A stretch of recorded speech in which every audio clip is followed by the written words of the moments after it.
the nomination earlier than anybody expected and setting a record in the process. Congratulations.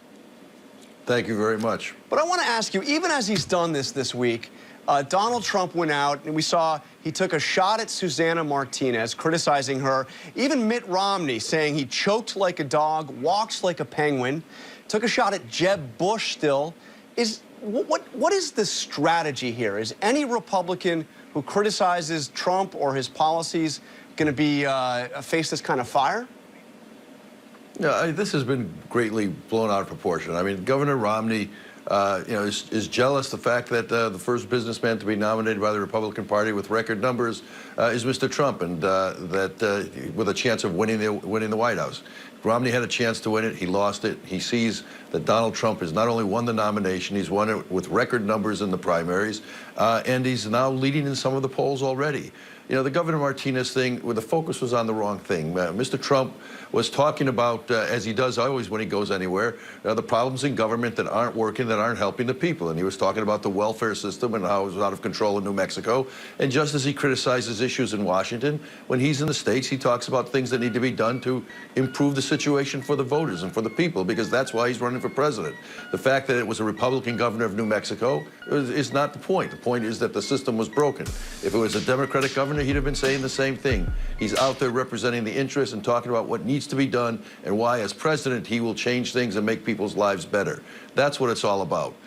Again, the media is trying to always find issues where there aren't issues. They said he couldn't, he was not a serious candidate. They said he couldn't achieve 30, 40, 50%. They said he couldn't win the nomination on the first ballot. They said he wasn't going to be able to win a general election. He wasn't going to be able to unite the party.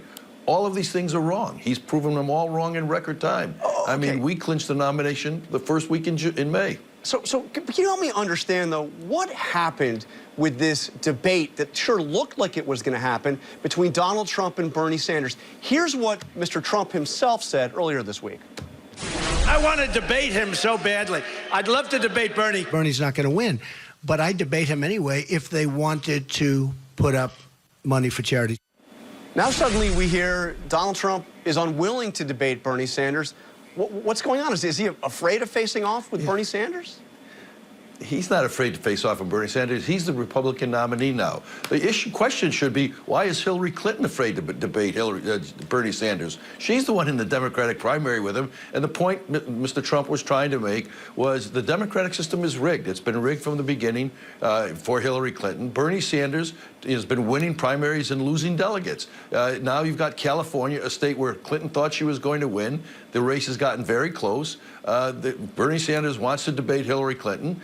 Bernie Sanders should have that chance. Mr. Trump was saying, debates are important. He would have debated Bernie Sanders if Bernie Sanders were the nominee. But Hillary Clinton should be debating him today. But at the very least, this is a flip-flop. I mean, you heard the tape. He said over and over again that he wanted to debate Bernie Sanders.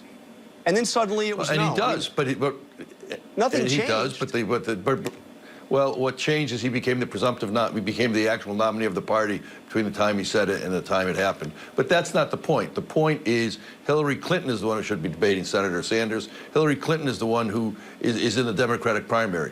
When the general election happens, when there's a Democratic nominee, Mr. Trump will debate whoever emerges from the system. Okay, so let's talk about the next big decision that Donald Trump has to make, a running mate. Where are you in the process as Mr. Trump started interviewing potential running mates yet?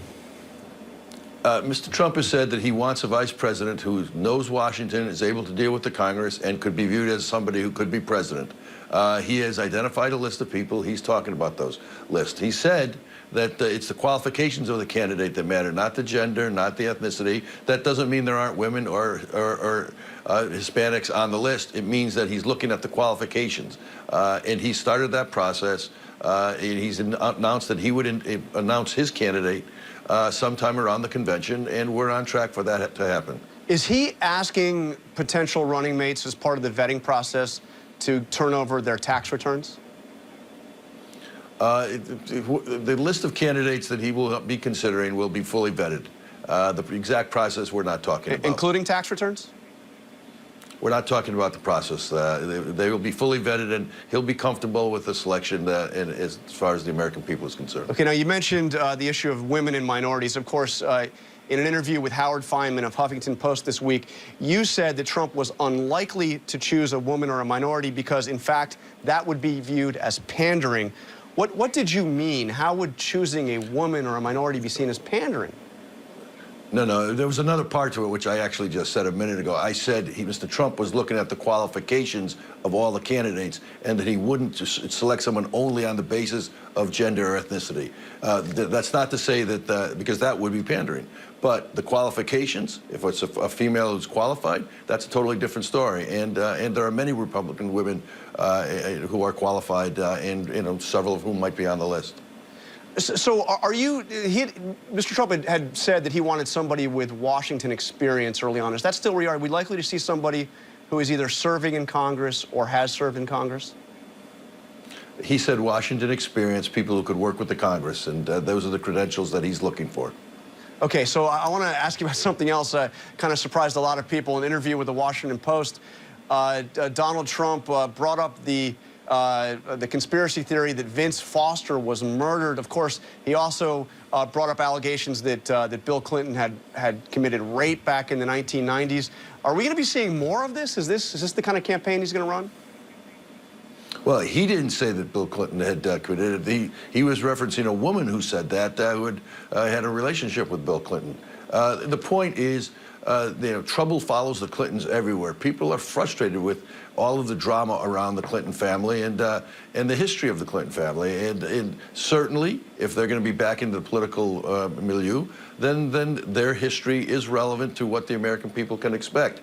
The point is that Hillary Clinton is running for president as a team. She said she doesn't even want to handle the economic responsibilities of the job. She wants her husband to do so. The most important job the president has, other than defending the country, she doesn't want to participate in. Mr. Trump has said, okay, if she's going to, put off the economic portfolio to her husband, then the whole family's up for discussion.